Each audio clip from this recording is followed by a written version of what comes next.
Hey fellas, how you doing? I'm going to show you some of the things, and I'm going to try not to be emotional. I always shut the house down this time of day in the evening. Now, I believe if I can look out, you can look in. So I do the best I can to shut all the windows. Hang on. I'm still struggling. The antihistamine's kind of working, but I want to talk to you. And this is one of it is a double-edged sword, and I don't know. No, I'm fighting off the stuff. Okay, all right. So the window's here, the window's there, and anyway, and sit down so I can talk to you. I received. I went to the mailbox about half an hour ago, and I got a letter from one of the families. Actually, from a mother about her son who was in my platoon when I was in the military.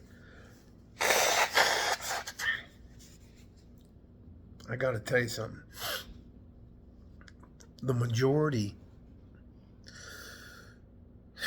and I'm going to try not to get emotional, but I might get emotional. It is very horrid.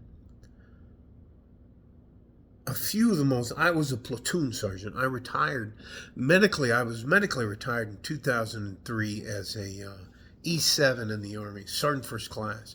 Hang on. So, all that to say this. Now, I was the last place I was stationed with a combat unit before going into Walter Reed was Fort Fort. Where the fuck is that? It's in Georgia. It's below Huntsville. I'm a little cloudy from the medication. Give me a second. It's not Fort Sill. That's in Oklahoma. Fort Gordon, no. I wouldn't give a bean to be a fancy pants Marine. And so yeah, I was in the 3rd Infantry Battalion. It's a patch. Jesus Christ. Fort Stewart. I was at Fort Stewart. Jeez. Fort Stewart, Georgia. So, anyways, and we were going back and forth to the Middle East. And I was always going back because I was an EOD guy. And then sometimes I would be attached to infantry units. And I was a pretty senior E7 in the military. I was never going to make E8. It doesn't fucking matter. Let me just get to the fucking point. So I would have men, and I know, listen, ladies, I never served on the combat front lines with any woman. There were never, let me tell you something, unless you were a pilot flying above us in a machine, in a $1 million machine, multi-million-dollar machine, you weren't anywhere near the front line. So just fucking stop. I'm tired of hearing about that stupid shit. Let me go back to the point. So, young men end up dying in combat. And those of us that survive that, one of the things you have to write is a report. Date, time. It's one of the reasons I always had my guys keep a ID tag, a dog tag is what they call it, in the boot, in the laces of your boots, one of your boots, and then one wrapped around the hoops that go around where you put your belt in. Now I would have them stick the chain through the loop, and then you fish it around so that it locks into there, and you would stick the rest of your stuff in there in your front pocket so it doesn't make noise. And I'd make the guys jump up and down to make sure they weren't making fucking noise, because if we're going out on a patrol, they can already hear you walking, the rhythmic. Anyways, it's just whatever we could do to keep guys alive. Anyways, guys die.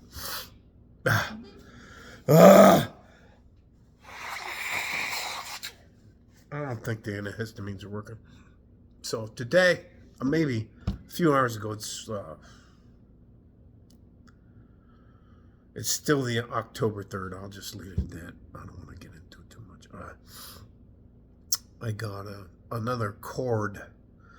And listen, I'm not hard to find. I'm not some guy that's on the internet that has an avatar and I'm hiding who I am because I'm so important that if you disagree with me, you can't find me or anything. I'm not. That's not me. That's not how I'm just not going to be like that.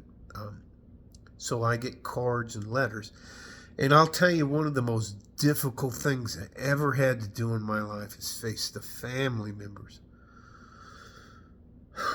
of the soldiers that were under my watch, and I had to explain to them how their sons died. I didn't have any daughters with me. There were no women in a fucking combat unit. Stop with all that stupid bullshit. I can do the same job if I was going to get the fuck out of here. You can't carry the weight. Every 21 days you need some time off to go do something, and that doesn't fucking work for us. So anyways, let's just move on.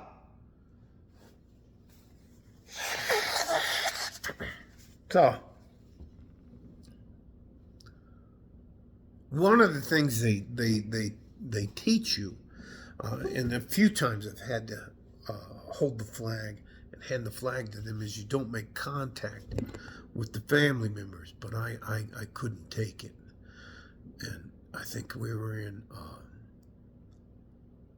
Huntsville. I think I was in Huntsville, Fort Stewart, Georgia. I think it's in Huntsville.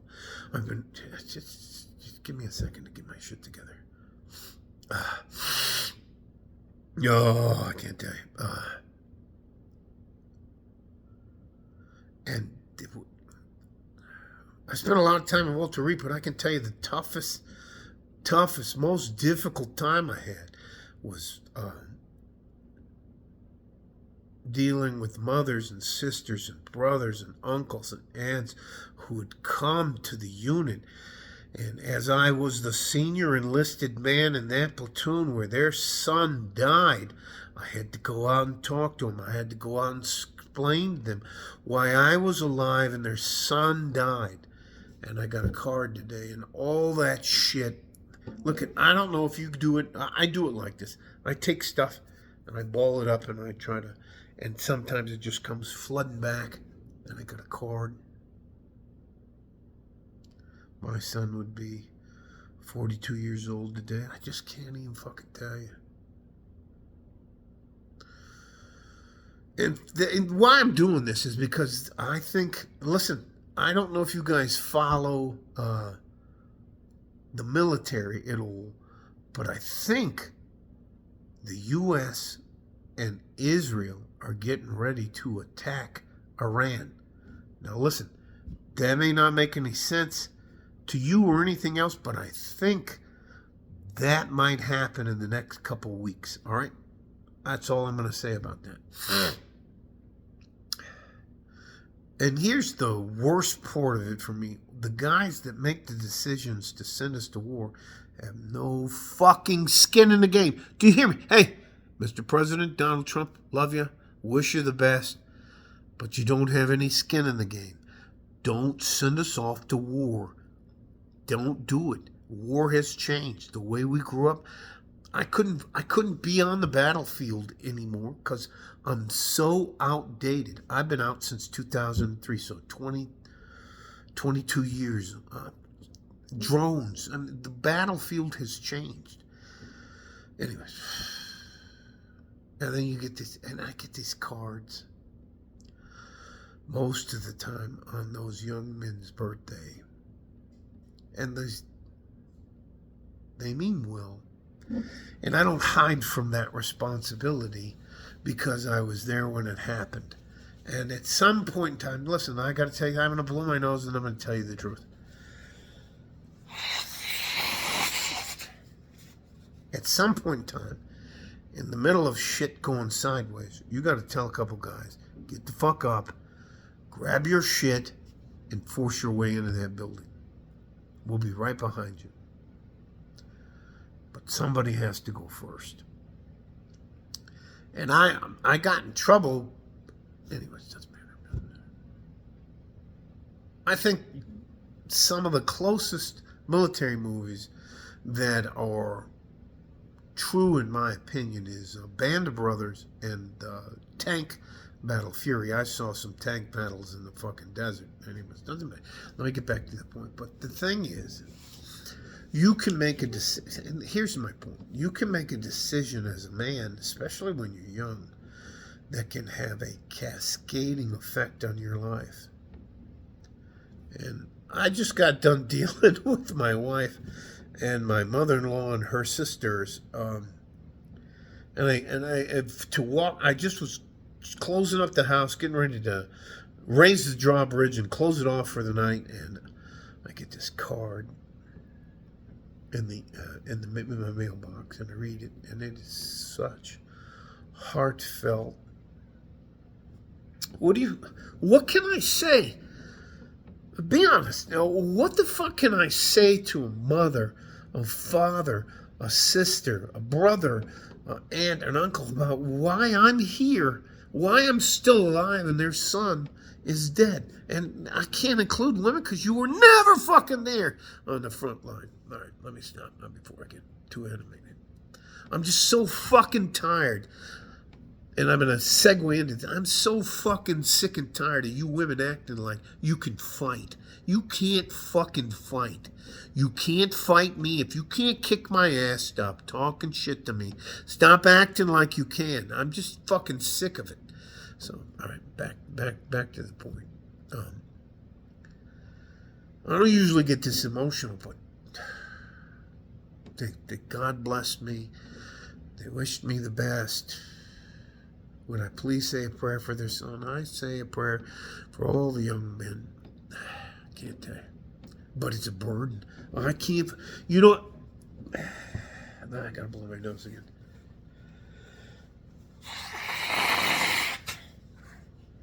And that's why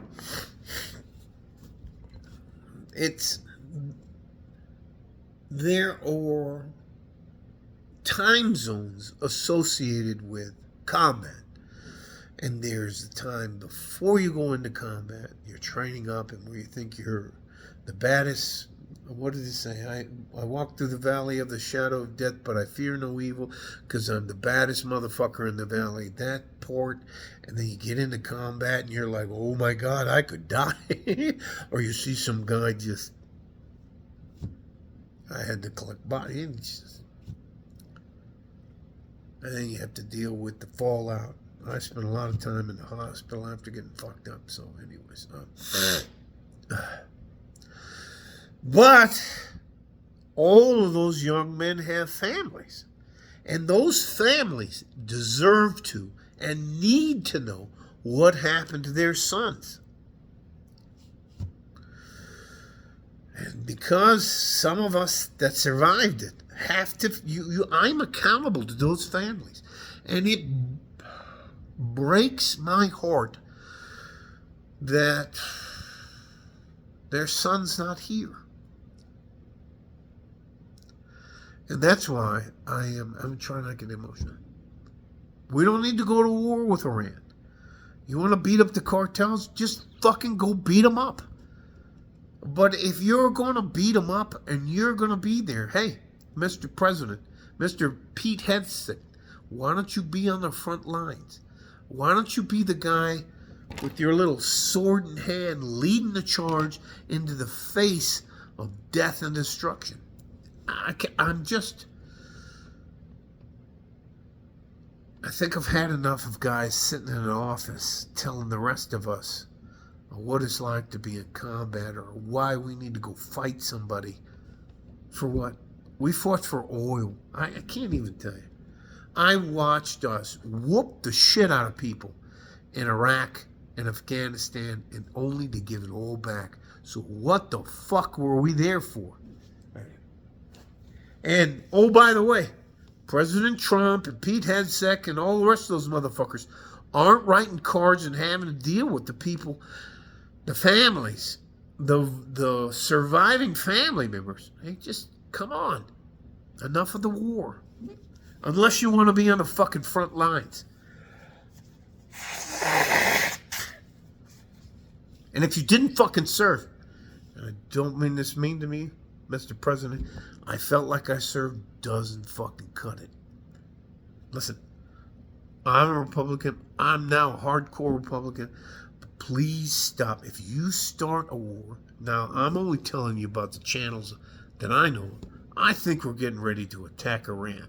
And if I end up looking like an asshole, but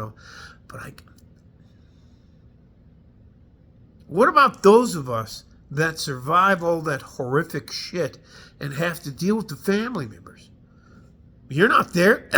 What do you, on Memorial Day, you get up there for 30 minutes and fucking, and tell them how you're sorry and how their sacrifice was needed? The fuck out of here. You didn't sacrifice. All right, I'm stopping. I'm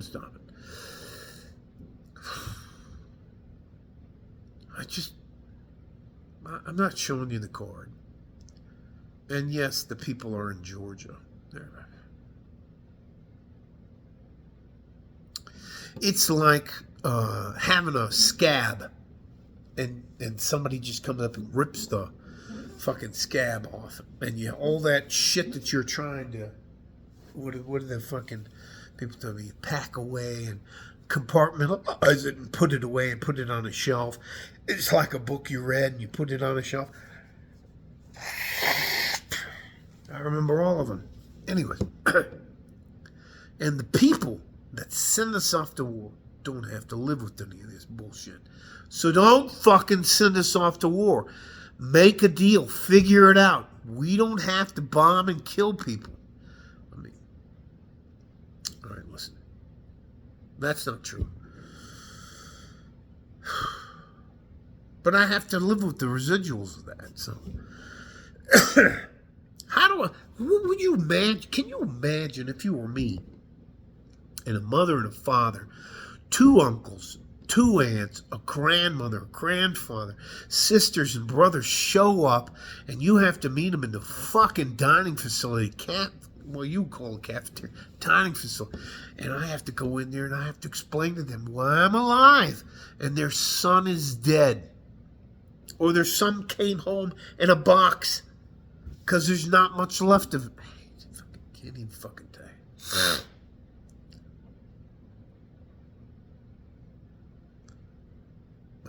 Anyways, I'm just venting.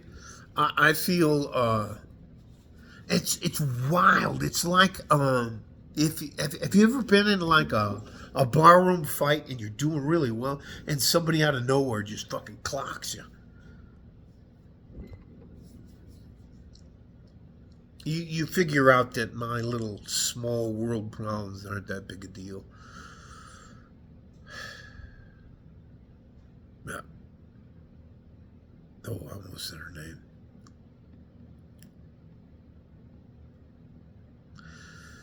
Love you guys. Stay safe and healthy. Take care of each other if you can. And if you can't, take care of yourselves. And although we have a lot of diplomatic options, I do realize that the last diplomatic option on the list, and it is literally on the list, is war.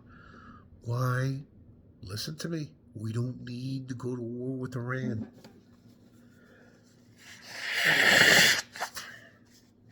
It's not going to do anything to help us. Anyways, love you guys. Stay safe and healthy. Take care of each other if you can. And if you can't, you have to take care of yourselves. I'm going to title this something. The Residuals of War. Listen to me. There is an elected official that has to go around. And listen, I've been out of the military since 2003, and I still get cards from these people. I don't hide from them. I don't hide from them at all. And I have to, those politicians don't have to deal with it. They're like here up by the light, and I'm down here on the ground having to deal with that shit. Oh, I gotta go let the cat in. I try very hard to, what do? Compartmentalize and forget about that stuff, but it's a part of who I am. And the people that tell you about your mental health and that, they don't, None of them have ever served. None of them have ever been in combat. None of them know fuck all about that shit. So, anyways. All right. I can't believe how emotional I got over that court. And that mother, she was like, God bless you. I'm glad you're here. I just wish my son was here. We miss him so much. And you just, Jesus Christ. And then you go back and you think, maybe I did something wrong. Maybe I could have done something a little bit different to make sure her son got home. Maybe. Anyways. Like a fart in a G-string from West Texas, El Paso. I'm out of here. Bye-bye.